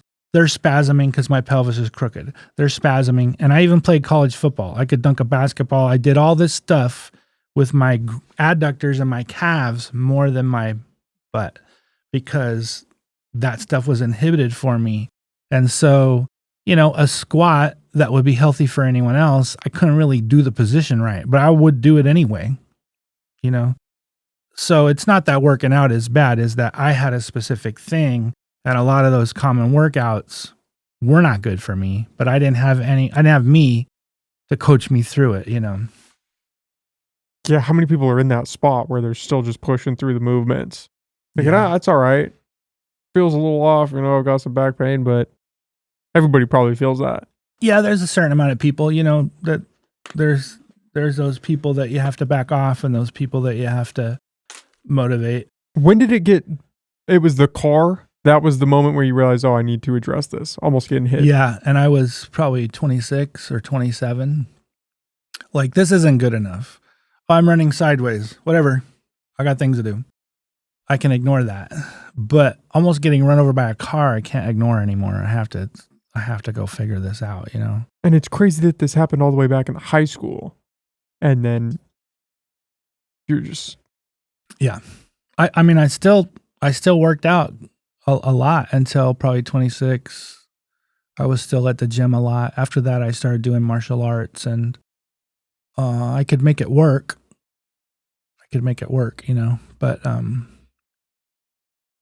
But as far as exercise, running or whatever, that I'm cautiously reapproaching that type of stuff. So right now I ride my exercise bike and I stretch. And then I probably need to start some kind of resistance training. But like if I do a push-up and my shoulders are like that, the more push-ups I do, sure, the stronger I get. But I also reinforce this bad shoulder thing. I don't want that. Is that a form, or do you have a shoulder injury that's causing that? For me, that was part of this crooked thing. It was the whole chain. Yeah. Would you, if you were watching, if the you now was watching the kid you that experienced this, would it have been apparent to you that something was wrong? For sure. I was textbook. So visually you can see, okay, something's not adding up here. Yeah. If someone comes into my clinic and they say, I'm hurting here, and when they walk, their right foot points out, I already know what the whole thing is. I could be wrong. I'm going to do my due diligence. But, does your pinky toe get numb? Yeah. Are you tight right here? Yeah. Does this hurt? Yeah. You get headaches right here? Yeah. Comes down here? Yeah. And ladies will say, yeah, my shirt doesn't sit the same way on this shoulder. I've been trying to organize it all this time. And I teach it, and it's not for everybody. One of my physical therapists is like, yeah, teach me that. And the other two are like, whatever, who cares? So it's something that I see predictably, it's coming back to that evidence thing, right? Okay, well, I started having admin 3 days a week about a year ago. I have never had any time to try and do any evidence type stuff. And, I had to do a research project when I was in physical therapy school, but I don't generate research all the time. And it's really important how you design your research study, whether you're going to get the information that you think you are or not. And so I'm just a little uncertain about it. I probably need to partner with someone, because I'm documenting like what I see. I have kept pretty good track of what I see, but there's holes in what I do because I can't, like, for instance, pain inhibits muscle. I've even been saying that in this podcast. Pain inhibits muscle. I was taught that by neurologists at one point, and I had evidence, but I don't remember where it is. So, if it was 20 years ago, I should be able to look that up and find it, and I haven't been able to find it. Okay, so there's some holes that I need to shore up, and some of that would be, see, I was right, here's some evidence. Some of that will be, maybe I'm not right. Maybe I need to pivot here, maybe the evidence shows something else, but that's kind of where I am. I have a program, ABCD. If you have this and you do this, you'll get better. But I don't have as much evidence for it yet that I do need. Evidence supporting why that program works? Yeah. Or when you say you're lacking evidence in terms of... Yeah, what I want is something that would look like this. If you have this, and this, if you have pain getting in and out of your car, in and out of your bed, your toe points out when you walk, you get headaches, your shoulder is forward, and you trip over your right toe all the time, and you are careful rotating or hiking your right hip, you fix your pelvis the way I show you as soon as it starts hurting, you do these clamshells and these other stabilization exercises that I give you, 83% of the time you're going to get better. That's what I want. I want to count on it like that. And I don't have that yet, but that's, so you had Dr. Whitney on your show, and she's Whitney Ogle. Yeah. She's awesome. Yeah. And she thinks in those research structures, and so, it's like, I need to find someone that can help me with the structure of it so that when I do it, because if I can get, even one, this is all overlapping stuff, right? If I can get even one study that shows what I do, other people will start doing that too, to either disprove me or prove me, and then it'll build up. And there is sacroiliac and transverse abdominis. There is evidence, but exactly what I'm doing, I need at least one. And then I can teach Con Ed. I can go to conferences and explain it. And then I can charge other therapists to come learn it from me. And the hardest thing up here is to get physical therapists. We're in the middle of nowhere. We live here on purpose because we love it. But, if someone just went to school for 8 years and their wife wants a Gucci bag, you're not getting that up here. No. So it's hard to get good medical care, period, up here. That's a whole topic. That is a whole topic. And matter of fact, that's worth pivoting to. People that live here, we tend to love it. I mean, it's not everybody's cup of tea. We live here for some reason. We like outdoor stuff, or we like open-minded people or whatever. And we have done a terrible job of getting people up here. My Joanna, I've been with her 9 years, and she went to Humboldt, so she knows the area. Her dad, her uncle, her brothers, her son, like she has 10 family members that went to Humboldt. But she was living in Fremont, and we met at a high school reunion. She was my first girl that I asked out. I think we were 15, and maybe we held hands. But our lives, went different directions. But we met at this high school reunion. Wow, you're great. You're great too. Where do you live? Fremont. Oh, that's not close. And so, we had this long distance relationship for 4 years, and then now she's been up here 5 years. But, she has had some medical issues, and hard to, even trying to find a doctor. There's just no doctors, She had to wait months to find a doctor. A 23-year-old, there's a 20 and a 23-year-old. He hit his head with some piece of metal and it was split. So she went to urgent care and they said, we don't work on faces. Oh, okay. She went to the St. Joe or Providence emergency room, and it's people peeing in their chair and yelling, and he's not going to get taken for this. There's people with their arm going wrong and Yeah, you've got a whatever. 6-hour wait coming up. Yeah. Now this thing's starting to heal or do its thing, right? So she left and went to Walgreens and got some of that liquid, cleaned it and fixed it. Well, luckily there's no scar. Luckily for me, there's no scar. Her baby duck, she doesn't want a scar on his face. So that and some other things that are maybe personal for her, I won't get into, but she had a hard time getting in to see a gynecologist when she had some lady stuff. And I mean, she had to go to the Bay Area, She couldn't see someone for 2 months with a pretty serious thing. It's like, okay, we've got a problem here. And one of the goals at my clinic is we want to set the tone for customer service. We're going to greet you when you come in. And I think we've all been to that office. I'll just say medical office. You walk in and they're like, sit down. No, I'm a customer. You may not worry about having enough patients because there's just not enough people up here, but this is still what we're doing. I'm the customer, And so I look at this, this is part of my thing, how do I fix backs? How do I fix all these backs? Someone's better at that. You keep stepping back to this 50,000 foot view. I live here. I want to live here. We need better medical. What's so great about Reading? I mean, no offense if someone loves Reading, but what's so great about them? They have great medical. How'd they do it? What's so great about Medford? They have great medical. They have a great heart. If you have a heart thing, you're going to get flown to Medford. What's so great about that? They did it. If we want new doctors to come up here and love it and have their wife come up here that can't buy a Gucci bag, we need a new MRI machine so that they can trust it. If you go to UC San Francisco or Stanford, they're not going to accept an MRI from up here because our machines are old.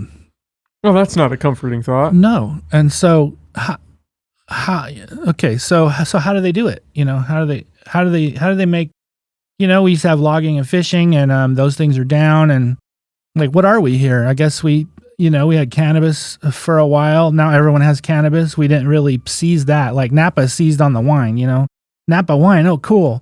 We didn't really, that's another topic we can pivot to also, but we don't have, what are we? I guess tourism, Well, we should have seized on the weed thing. It just seems like not all the players at the table had the right intentions, Yeah. I'm from Alder Point. I was born in Garberville. So like if anyone watches Murder Mountain on Netflix, I used to ride my bike up and down that road, and it was a different place. I loved it in some ways, but in some ways it was nuts, and I live up here on purpose. That's too nuts. But one thing I will say is that if you ever listen to those people talk back in the day, I don't know how it is now, but fly low. That's the thing to say. Fly low, right? You don't want your head up to get busted, right? And so these are people that are used to staying outside of the main circulation. Well, I'm in physical therapy, and I did an internship at American Physical Therapy Association in Alexandria, Virginia. It's basically Washington, D.C., at the Government Affairs Office. So I lobbied. I went to Congress. I went to senators. I went to hearings on Capitol Hill and took notes and made reports. And, I want to know how this all works. And so physical therapy is new. We're only about 100 years old. Doctors have been around forever. About 100 years ago, one of the guys came back from World War I. Hey, you get those crutches. And I think that's how physical therapy started. But, we're trying to, you couldn't come straight to a physical therapist without going to a doctor first in California until, I don't know, 6-7 years ago. I may be off on those dates, but that's new. And we worked on that since 1997. Is it not still referral based? You could just go direct to you guys? In California, you can go straight to a physical therapist for 12 visits or 45 days, whichever is first. If you still are needing care after that, you need a diagnosis from a doctor. That's an important word, diagnosis. So diagnosticians do that. Pediatricians, physicians.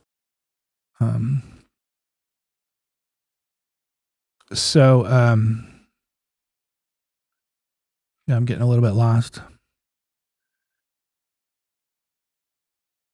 Referral. Oh, so these cannabis growers, they're not used to lobbying or with the, keep your head down. Well, I saw how it all works, and we had a lot of success with our lobbying, and they're a little bit jaded also. Few years ago, the year before we got it passed, we got our bill. You got to get someone to sponsor it. We sponsor our bill. Oh, you having a fundraiser? Okay, how much is it a plate?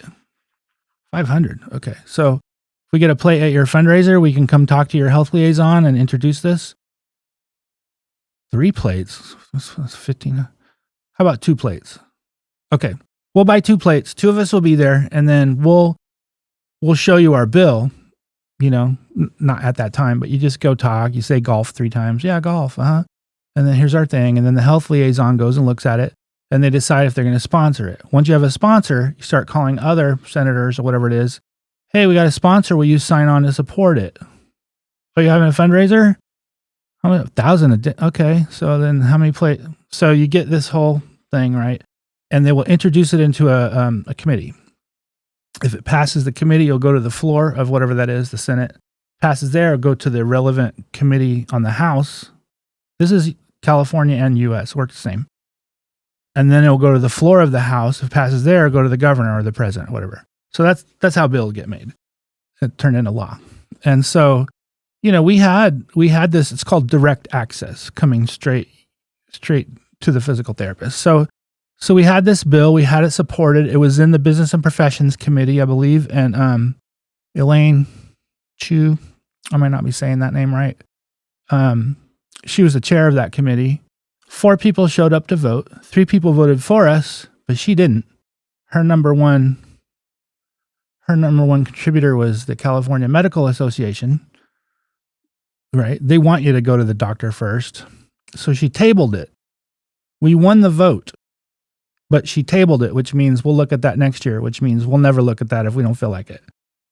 I got a little jaded. Like, that was a lot of letters I wrote and got my patients to write. It's a lot of dinners you had to go do. Right. So I got a little jaded on the political process myself, but I understand how it works. And a lot of the cannabis people, they don't understand that. Look, you can't fly low. Go buy some plates at their thing. And I think what they need is just some group to represent them or something, Okay, yeah, we're with, the cannabis political good timers or whatever you want to call yourself. And you got to call their health liaison and buy some tickets to get a plate and go and you have to have who you have to have access. And then your stuff has to make sense, And whoever you're talking to, it has to go along with what their agenda is. So I just don't think they have that, This long story of starting to grow weed, the cops getting you, hiding your weed. Now we got helicopters. Now this whole back and forth that led to legalization, they didn't know how to take this last step.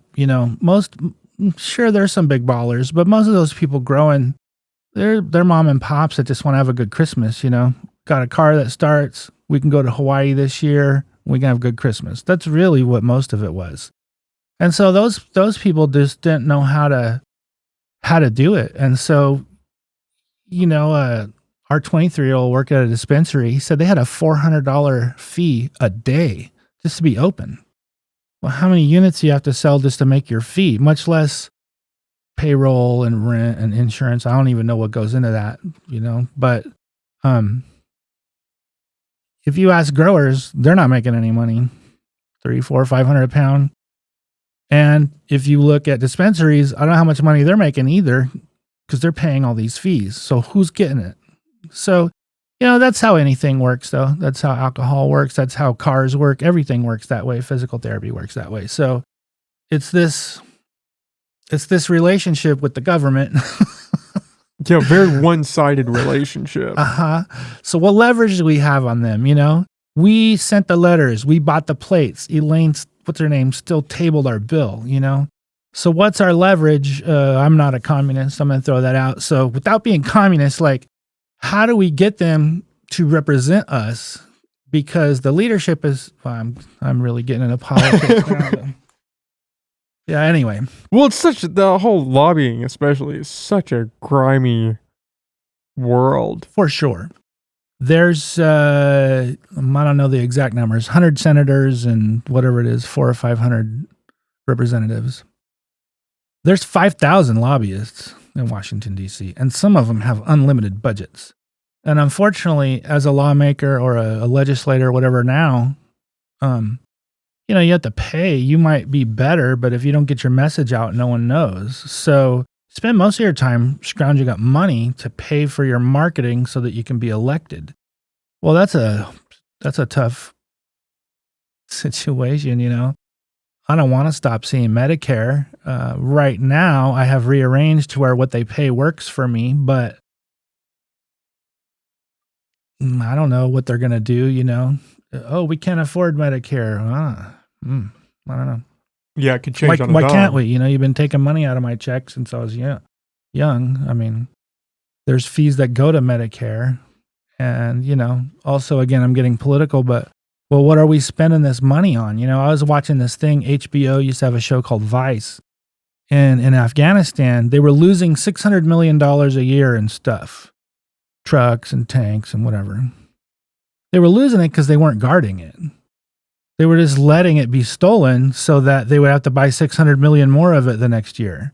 So they would just keep buying it from whoever makes that. They would put it there and not guard it. And then the Taliban would steal it and have it. Starting to sound like the Afghanistan pullout we just had. Yeah. So, somewhere this politics, it works for them, but what about us? I mean, I like how you preference that with, I'm not a communist. I'm just going to put not that a out there. communist. I wanted to ask, because you've worked at Mad River Hospital before you opened Humboldt Physical Therapy. Have you noticed a change? I mean, did you feel like that was the right time to get out and go more private, start your own business? No, I always wanted to. Not to just pivot off of Afghanistan like that. Yeah, we can do that. When I was young, my dad was a logger and my mom was a waitress. And my mom has since gone to a lot more school and, it was young. It was kind of tough when I was young. So, but they would tell, I was good at school. I was good at sports. And they would say, why don't you study and you could be anything you want. You could be a doctor or a lawyer. So I'm studying, I don't know what I'm going to be, doctor or lawyer or whatever, but I'm trying to get straight A's and trying to get scholarships. And so I hurt my knee my senior year of high school playing football, and ended up having to have surgery on my meniscus, and I went to physical therapy. So I asked the surgeon, I go, what's physical therapy? He goes, you'll see. It's like exercises. You'll see. So I go in there, and here's this guy wearing a sweater, eating candy, and he's like, do these exercises. I was like, okay. Then he left to go get some more candy. Then he came back, and he's like, all right, ride this bike. Then he went to go get some more candy. I'm like, this is great. Smells like a doctor's office, but this guy's just wearing a sweater and eating candy. I could do that. And so the more I looked into it, the more it was just really a natural fit for me, though. And I didn't get right into PT school, so I had to really know why I wanted to do it, So I had a pretty firm list of like, this is why I want to do it. But I always wanted to have my own place. I won't pivot on that, but that's a personality thing. Like I want to throw my dice. If it's good, I did good. If it's not, it was me at least. I'll try again. So I always was looking for the right time. And what I would say, if you want to have your own place, is you should go work at a hospital first, because you're going to be where the buck stops. If someone comes in my office and they're like, I'm dizzy, and I look at them and they're pale and they're sweating, we're not going to take it easy on their exercise. We're going to call an ambulance because they're having an MI. They're having a heart attack. You have to know what that stuff looks like. And so I wanted to work at a hospital first, but I was in Fresno, and a place where I had done an internship, they offered to show me how to open a place if I would stay and work for them a certain amount of years. So I did, and they're like, but you're leaving after this, right? You're not going to stay here and open one across the street, right? And I knew no one up here behind the redwood curtain would show me, they would rather me not do that. And so I stayed with them for 3 years in Fresno, and I learned what I could from them. And then I came up and worked at Mad River Hospital. And back then, talking about insurance. So let's see, 2005, I moved up here, and I worked there for 5 years. So 2005, I'm in my mid 30s. Now I'm 38. Now I'm 39. I'm like, I've been talking about opening this place. If I don't do it, then what did I even waste all my time for this for? But back then, they had a thing called PTPN, Physical Therapy Provider Network. You would have to pay to be in PTPN, and then they would get you all the contracts with the private insurances. The problem was that they had a no-compete clause. If you were the one that had the contract with them, you got all the patients. If you weren't, you couldn't get into it. And in this area, it was 8 miles. So EPT was the big boy on the block. Eureka Physical Therapy is what they started off with. But they had an office in Eureka, Fortuna, and McKinleyville. So 8 mile radiuses around that. I'm like, well, I guess Rio Del, or is there enough people in Trinidad? And there just really wasn't, And so there I was when I was 39. This all happened together. Some of the major insurances pulled out of the PTPN. So you didn't have to be in PTPN, which you couldn't even get in. You didn't have to be in that to see them, one.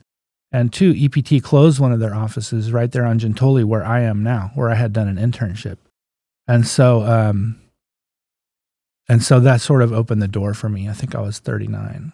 And then I, It was a perfect series of events. Yeah, it was. I had been prepping, getting all my risk pieces at the border. And then the regulations changed and the stuff changed. So it worked out. Yeah. Yeah, I was doing pretty good. I made more money than when I was a staff therapist. I thought, oh yeah, I'm doing pretty good. And then I started taking some business management classes and realized I'm doing terrible. If I was actually getting paid for what I'm doing, I'm losing money. Oh no. So,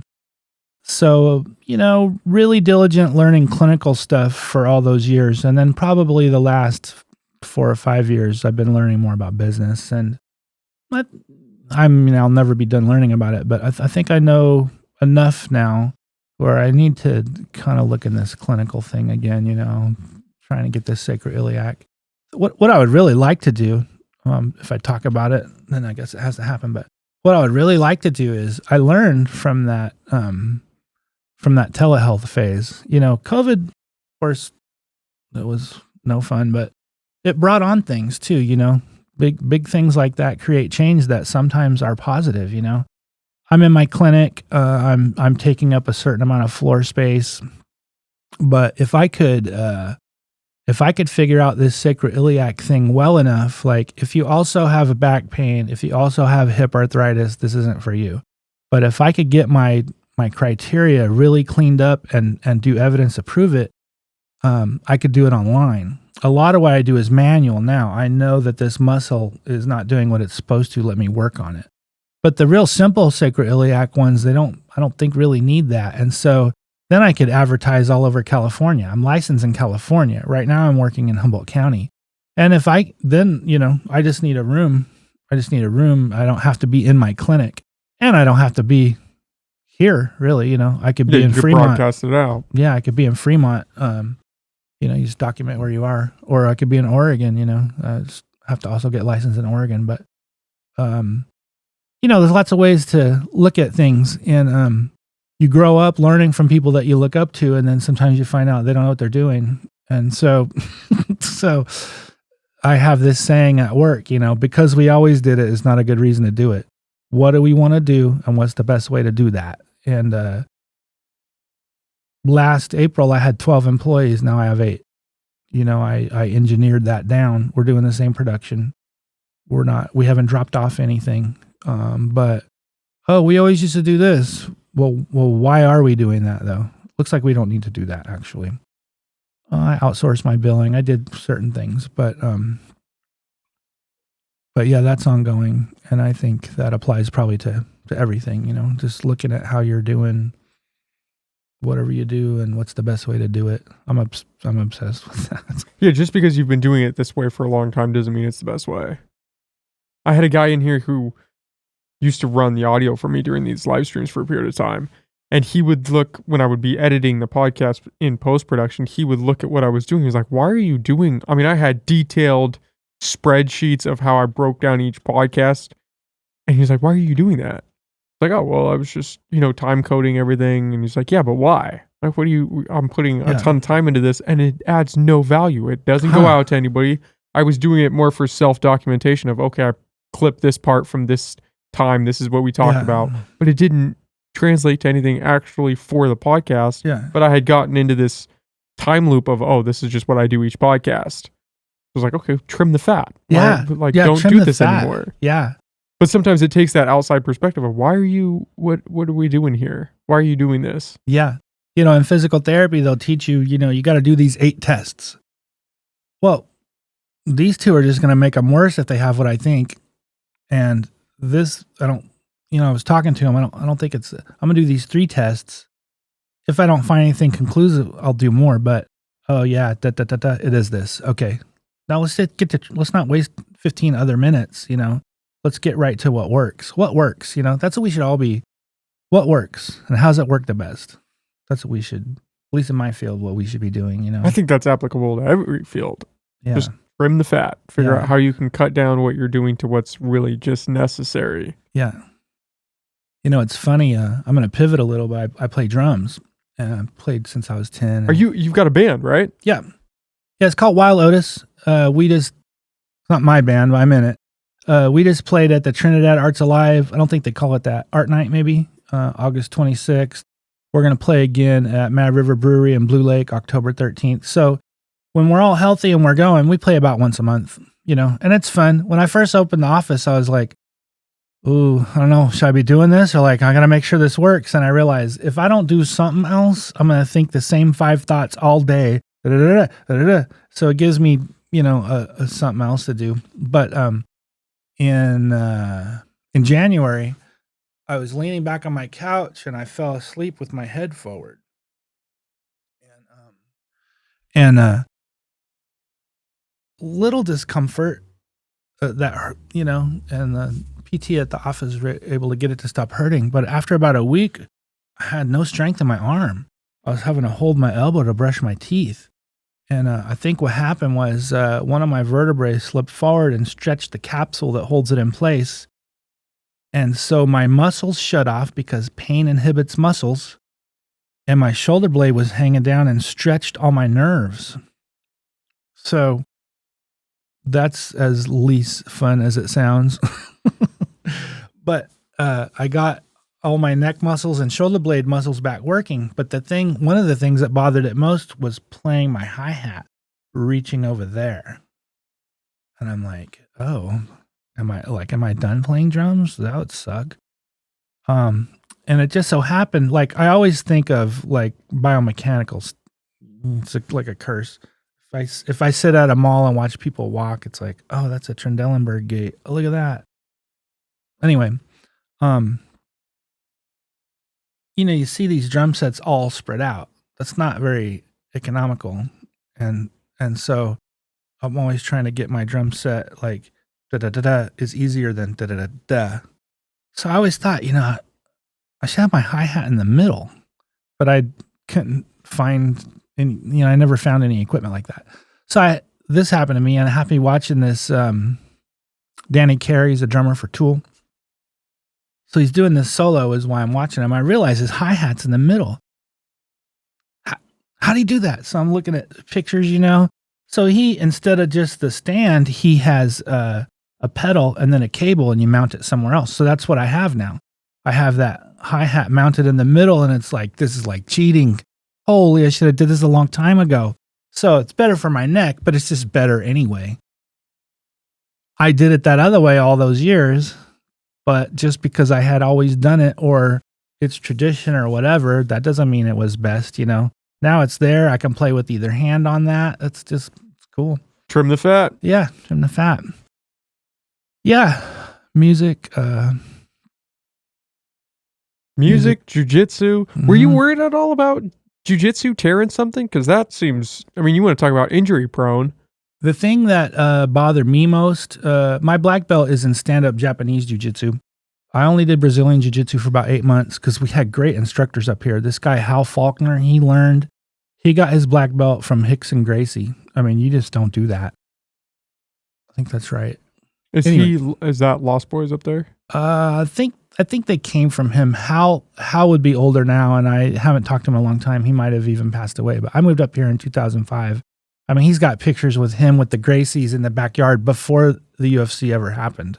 And so, it's a great learning experience. But for me, we'll call this hip flexion, this right here. And when you're doing guard work, it's a lot of hip flexion.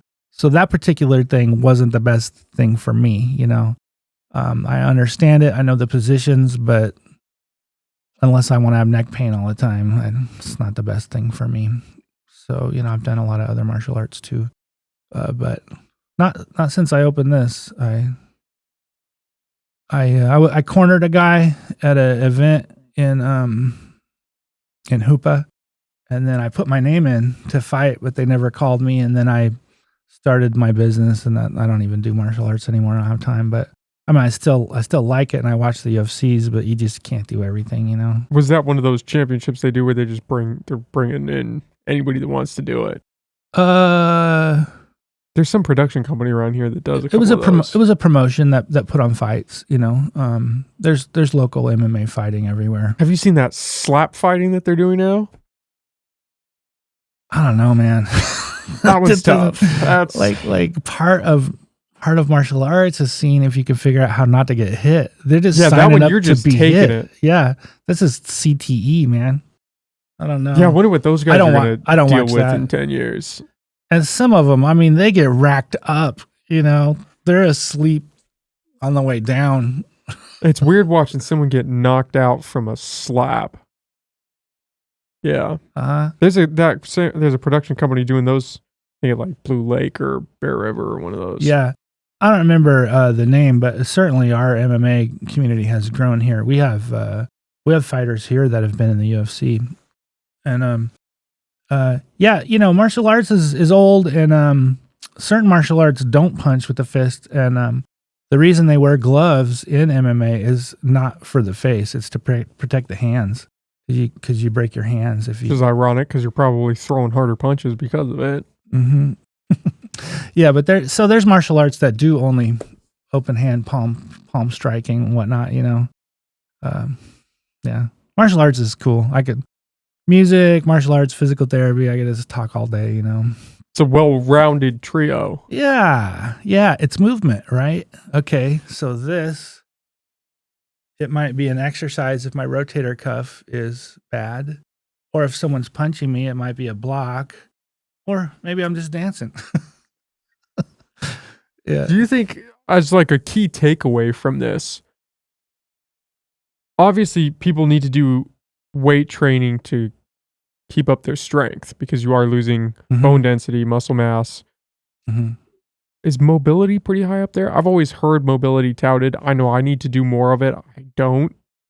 Mobility, not everybody needs to put their foot behind their head, but mobility has to be good enough that your usual stuff you do are not limited by your mobility. If you're not bending your hips and knees enough when you sit because you aren't strong enough, then you need to get stronger. Because if you plop or if you sit down wrong, it may sound funny, but that is what causes injury in some people, or you get up wrong. So your mobility needs to be good enough to do what you're doing. I think that's the take home there. I guess core strength would fall into that too, right? Yeah. Mm-hmm. Core strength. If you don't have good core strength, that's important in everything, I have patients, maybe they had a hip replacement, but when they're sitting, they're like this because tilted off to one side. Yeah, they wanted to lean away from that painful hip, and now their core, these muscles that hold them there, don't know how to do that. So yeah, then I've got to address core, and core is one of those words that gets thrown around. The deep layer, your transverse abdominis, hold your pelvis together, can't move you anywhere. And then the global abs are on top of that, the obliques and the rectus and all that, and they move you around. And they're sort of a dynamic, some muscles are static. They're good at holding you there 6 hours. Some muscles are dynamic. They're just for when you eat and then they rest. But, your core, they are, kind of static. They're that you need to be able to sit and stand, but they're also dynamic. So, usually training muscles the way that you're going to expect them to perform is best. So, I don't know how good 60 Roman chair sit-ups is. You have great abs, but are they going to work the way that you want them to when you're sitting and standing, So I think an exercise period, there's a lot of layers, hip, knee, ankle stability, core stability, neck, shoulder positioning, how far you want to go out on a limb. If you want to be a marathon runner, or like my friend's dad, he runs these 35-mile races, 50 miles. Yeah, I ran 6 miles the wrong way. I had to run back and keep going. I'm like, I don't think I've ever even run 6 miles, much less 6 miles the wrong way. But, he's going to have certain concerns. But I think just being mobile and strong enough in what you want to do is important. If what you want to do is more demanding, then you should pay attention to that, Yeah, do what you want to do and not be injured doing it. Yeah, I think that's reasonable. I think in 2023, that's reasonable. Or, if your thing is fighting, you're going to get some black eyes. You just got to accept the territory. Yeah. Yeah. If you're going into an MMA fight, you just go through it. I mean, you're not really thinking about, okay, I'm going to be fine coming out of this. Playing college football. That's another one. It was just what we're doing, bad hits are bad, but every hit is a hit. And so I didn't know about physical therapy then, I'm just doing all this stuff. And one time I was already a physical therapist, so I would have been probably 30 something. And I was in Fresno. I was just getting on the freeway entrance, traffic. And I was stopped and a car bumped me. 4 miles an hour. I mean, hardly anything. We get out, we look, okay, nothing's hurt. All right, take off. An hour later, my neck muscles felt like oatmeal, like I kind of hold my head up. And that was from a little bump, Now I watch football, I watch NFL. Every one of those is like a car wreck. Or if you get socked, this recent fight, Sean Strickland punched Israel Adesanya. He was here and punched his face completely over there. Like, that's much worse than a 4 mile an hour fender bender. I'm just thinking, man. And those aren't one-time impacts. Yeah. These guys are fighting, throughout the length of their career, how many times? Yeah. So I look at that now and I'm older and I think, I don't know, I mean, you kind of got to put yourself a little bit through the fire at some point in your life. But, it kind of comes back to this moderate activity. If you don't move enough, you're going to be unhealthy. If you move too much, you're going to be unhealthy. How many 50-mile races can you run before your heart muscle is stiffer, An aorta, arteries, they receive blood from the heart. So the heart is the engine pumping the blood in there. More distal arteries further out have muscle linings that control how open they are. But the aorta, the first big hose out of the heart, it doesn't have any muscle on it. It's all just elastic. So when the heart squeezes a bunch of blood out, it takes it. And then because it's elastic, it springs back and drives it down, right? So how much can you make that elastic bend out of place and back before it's stiffer, It's trade-offs, how bad you want to run ultra races. And, my friend that does it, he's 82. He still tries to run. His doctors don't want him to run, but I mean, he made it that far. I don't know. But it's cool knowing that there are people out there doing that at 82. Like, you don't want to miss out on that. Yeah. But you also don't want to be the guy who's 82 in a wheelchair because he was running throughout his 60s. Right. There's a picture I really like. It's a older lady. I don't know how old. She looks like she's 70 or 80. Got one of her legs up on a street sign like this. And she's hanging on to it and stretching, like she's getting ready to go for a run. That's great. Yeah, in life, there's that quote, in life we pick our regrets.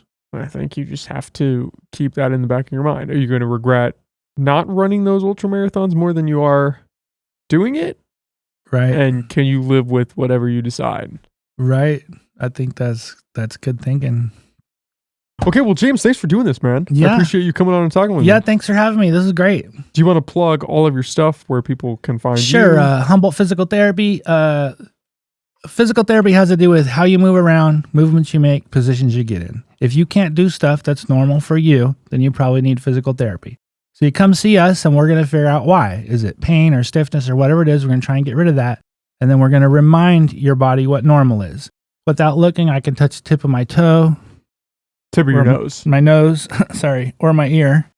Because I have proprioception, my map is good of myself. So if you don't feel like you can move, that's what we're going to, that's the ground we're going to lay it on. If you don't feel like you can move the way you need to, Humboldt Physical Therapy. Our number is 707-825-8100, or we have a website where you can find out whatever you need to, also Humboldt Physical Therapy. And teaching this Ollie class for Cal Poly, November 13th. It's a brown bag lunch is what I'm teaching. And yeah, I think that's it. I just did some other workshops that are past. But yeah, that's my upcoming stuff. All right. Well, thanks, James. Yeah, this is a lot of fun, man. Yeah, thank you.